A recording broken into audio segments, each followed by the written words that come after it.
अशोक रोहानी जी। राधे राधे महाराज जी। महाराज जी, आप कह रहे हैं कि आप विधायक हैं, बट ये कह रहे हैं कि राजनीतिक सामाजिक जीवन में कार्य करते हुए ईश्वर की प्राप्ति की जा सकती है। हाँ, बिल्कुल की जा सकती है।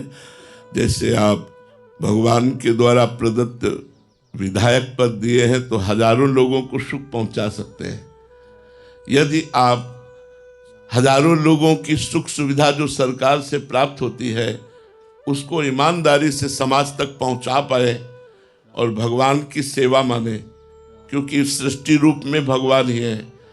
जब हम ईमानदारी से हजारों लोगों को जो सुख सुविधा सरकार से प्राप्त होती है उसको पहुंचाते हैं और हम अपना भरण पोषण अपनी कमाई से करते हैं, जो हमें सरकार की व्यवस्था मिली है या जो हमारी निजी पिता की प्रॉपर्टी है उससे हम अपना भरण पोषण करते हैं, और समाज का जो सुख सुविधा सरकार दे यथावत उसे दे देना और नाम जप करना, तो ये आपकी भारी तपस्या होगी और इसी से भगवान की प्राप्ति हो जाएगी। एक भी अगरबत्ती न लगाइए तो भी आपको भगवान की प्राप्ति हो जाएगी, क्योंकि ये समाज की सेवा है। महाराज जी, आप कह रहे हैं कि मन विचलित हो जाता है पर कई बार, क्योंकि हम समाज की सेवा करके समाज से वाहवाही चाहेंगे तो हमारे मन को दुख हो जाएगा।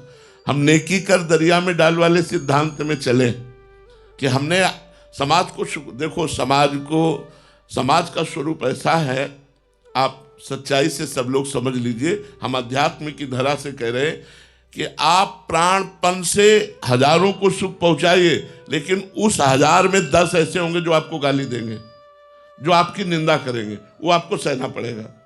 यद्यपि आपने ईमानदारी से समाज सुख के लिए हर व्यवस्था की है, अब इतनी बड़ी समाज है और 10 ऐसे निकले आएंगे समाज में जो आपकी निंदा करेंगे, आपका विरोध करेंगे, उनकी भी सेवा करने पर अब आपको यही सहना पड़ेगा। अगर सह गए तो महात्माओं को जो गति प्राप्त होती वही गति प्राप्त होगी। गृहस्थ धर्म में जो भी पद अधिकार मिलता है उस पद अधिकार को भगवान की सेवा मान ली जाए। आप अपने सिद्धांत से चलिए, जो आपको राजकीय विधान से पद का सिद्धांत मिला है, फिर आप देखिए आपकी उन्नति होती चली जाएगी। उन 10 लोगों के विरोध से आप में कोई फर्क नहीं पड़ना चाहिए। आप दुखी तब हो जाते हैं कि लोग ऐसा कहते हैं, तो लोगों में तो भगवान को भी नहीं बख्शा, औरों की तो बात चले दो। भगवान ने अग्नि परीक्षा ली जानकी जी की, इसीलिए ली कि लोग कुछ बोल न पावे, लेकिन बोल गए। लोग बोल गए कि नहीं बोल गए? तो ये संसार सब कोई तुम्हारे अनुकूल चले असंभव। संसार में 10-5 तो ऐसे बने ही रहेंगे जो तुम्हारी निंदा करेंगे, जो तुम्हारा विरोध करेंगे, और वही तुम्हें ऊपर उठाएंगे, वही तुम्हें मजबूत बनाएंगे। विरोधी रूपी डंडे पे ही झंडा फहराता है। तो अगर कोई जितना विरोध करता है उतने आप ऊपर उठते चले जाओगे।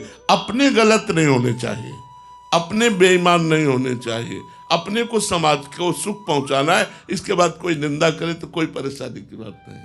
महाराज इसमें प्रश्न है, बट हम संसारिक जीव हैं, भजन है ही नहीं है उस कोटि का, तो क्या वह केवल सुनने मात्र से ये धारण हो सकता है या इसके साथ साथ हमें कुछ भजन भी करना पड़ेगा ताकि इस बात को धारण कर सकें कि बिना भजन के तो आप सह ही नहीं सकते हो, बिना भजन के सह नहीं सकते हो। भजन ही सह आता है। अगर हमसे गलती है तो हमें ना नहीं कहना चाहिए, हमें सफाई पेश नहीं करना चाहिए, हमें निंदा करने वालों को बुरा नहीं मानना चाहिए। उस गलती का हम सुधार करें, और यदि गलती नहीं तब तो बुरा मानना ही नहीं चाहिए, क्योंकि मैं गलत नहीं हूं तो हमको ऐसे चलना होगा, नहीं तो हम परेशान हो जाएंगे। इसलिए आप मजबूत रहिए, नाम जप कीजिए, और जो विधान उसके अनुसार सेवा कीजिए, भगवान का नाम जप कीजिए। सोमनाथ जी। राधे राधे महाराज जी। महाराज जी, मेरा प्रश्न है कि राजा परीक्षित जी को एक बार भागवत जी सुनने से मोक्ष की प्राप्ति हो गई, हमने कई बार भागवत सुनने के बाद भी मोक्ष मिल नहीं रहा महाराज जी। पहली बात तो भागवत मनन करते हुए सुनना चाहिए। दूसरी बात, जो भागवत में कहा गया है उसको आजीवन हम धारण करें। तीसरी बात, हम विश्वास रखें कि भागवत सुन चुके हैं, हमारा मोक्ष हो जाएगा। तीसरी बात, हम बिल्कुल अपने मन में नहीं धारण किए मेरा तो मोक्ष हो गया, मैंने तो भागवत सुन लिया है। आपको विश्वास है ऐसा? नहीं है ना? क्यों? क्योंकि दो बातें नहीं है, इसलिए तीसरी बात नहीं।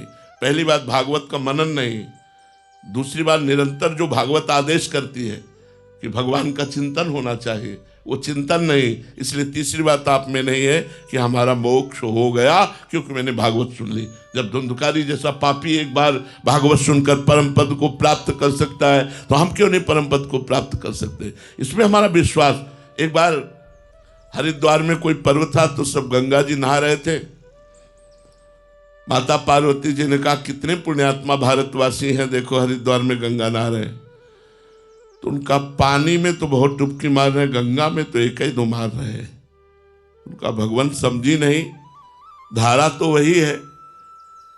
बोले इनमें विश्वास की कमी है, एक ही दो कोई गंगा नहा रहा है, सब नहीं रहा। मैं तुम्हें परीक्षा करके दिखाऊं? बोले प्रभु दिखाओ, ये तो हमें लग रहा है सब गंगा नहा रहे हैं। वहीं से फिसल करके गड्ढे में गिर जाने वाले वृद्ध रूप को धारण किया और वो नाटक किया। पार्वती जी से कहा तुम साधारण नारी रूप रख करके यहां बैठो और सबसे कहो जो मैं कहूं कि भैया हमारे पति को निकाल दीजिए, मेरे में सामर्थ्य नहीं कि मैं निकाल सकूं, थोड़ा सहयोग कर दीजिए। पर रुको, यदि आप निष्पाप हो तो मेरे पति को छूना नहीं तो भस्म हो जाओगे। जो निकले भैया हमारे पति को थोड़ा सहयोग करके निकलवा दीजिए। वो जो ही निकालने के लिए तो कहा निष्पाप हो तो, नहीं तो भस्म हो जाओगे। तो अंदर आता पाप तो बहुत किए हैं। कोई कोई तो सुनते ही नहीं थे, कोई कोई सुनकर थोड़ा रुकते और जब पार्वती जी की बात सुनते तो चल देते। उदाहरण में बता रहे। एक आदमी आया, पार्वती जी ने कहा भैया निकाल दो। उसने गंगा जल रखा और कहा बहन अभी निकाल देता हूं। और बोले रुको, मेरे पति निष्पाप है, यदि कोई पापी पुरुष छुएगा तो भस्म हो जाएगा।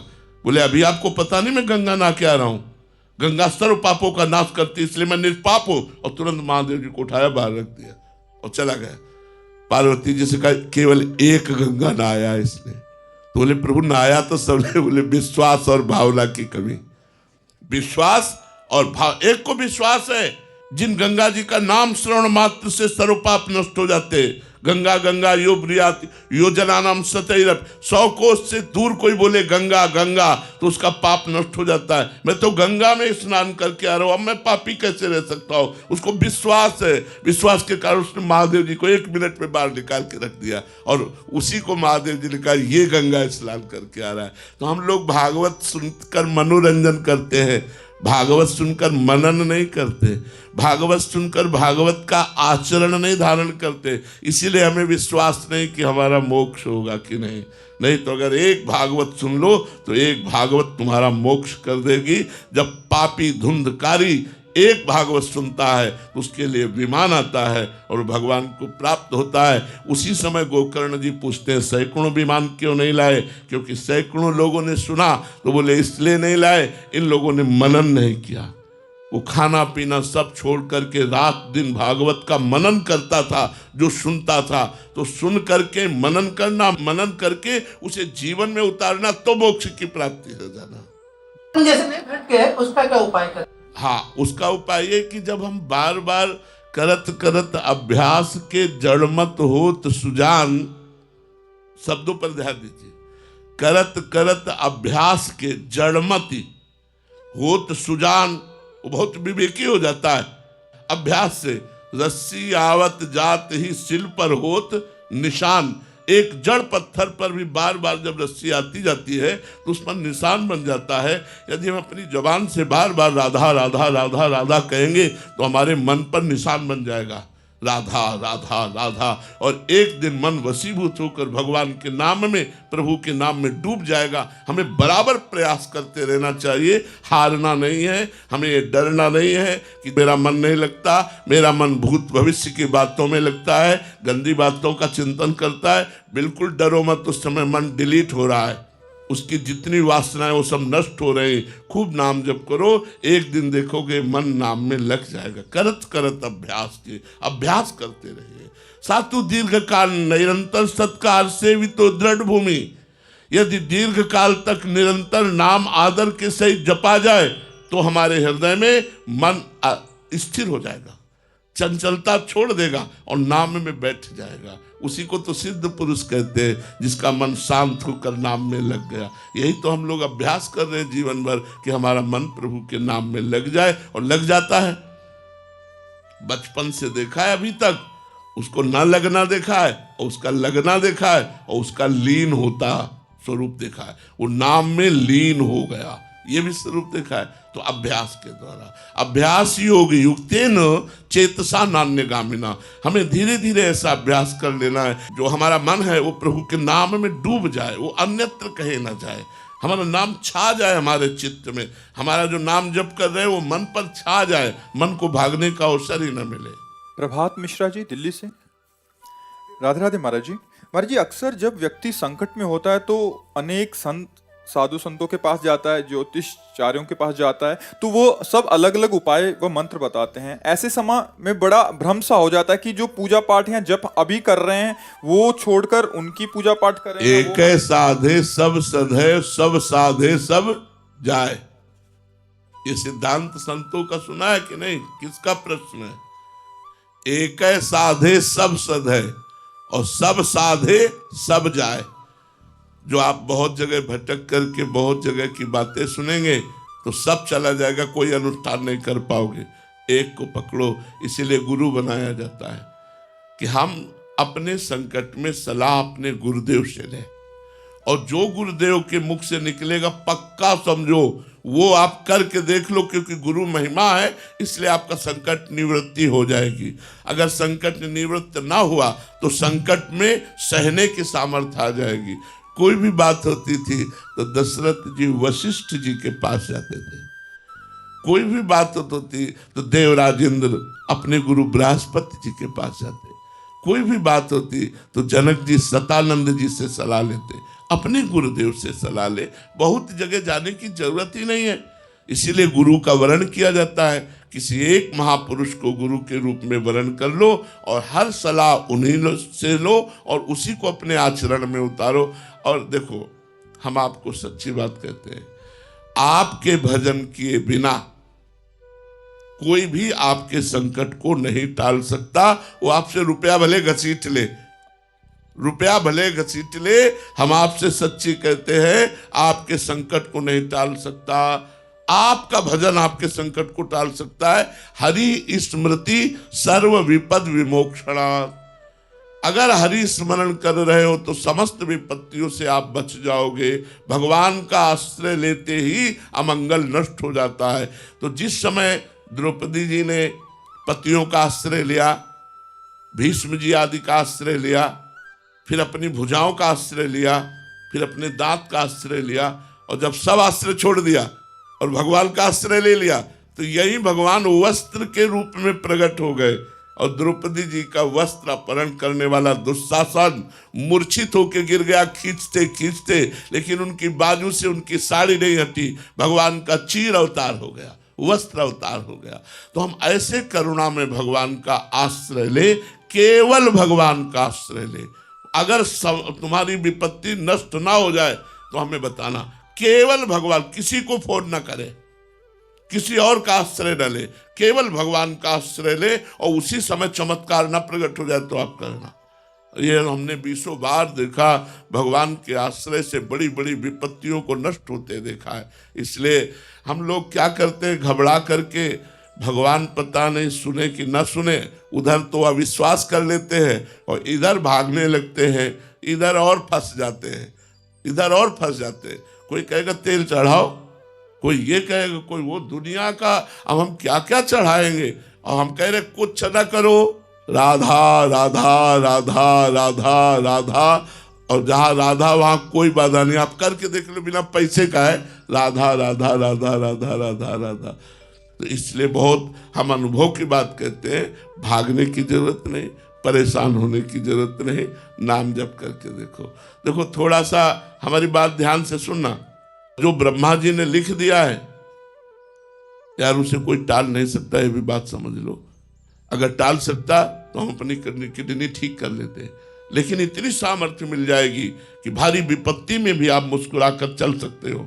आप भारी विपत्ति में डिप्रेशन में नहीं जाओगे, आप आनंदित होकर उसे क्रॉस कर सकते हो। अगर भजन नहीं किया तो कोई सामर्थ्य नहीं कि आपको शांति प्रदान कर सके, और धीरे धीरे आप डिप्रेशन में पहुंच जाओगे। क्योंकि सही उपाय आपको एक है, भगवान की शरण। भगवान की शरण भागो, अंदर से भगवान को पुकारो और देखो तुम्हारा मंगल होता है। गजराज ने पूरा प्रयत्न कर लिया, हाथी हाथिनियों का सहयोग भी मिला।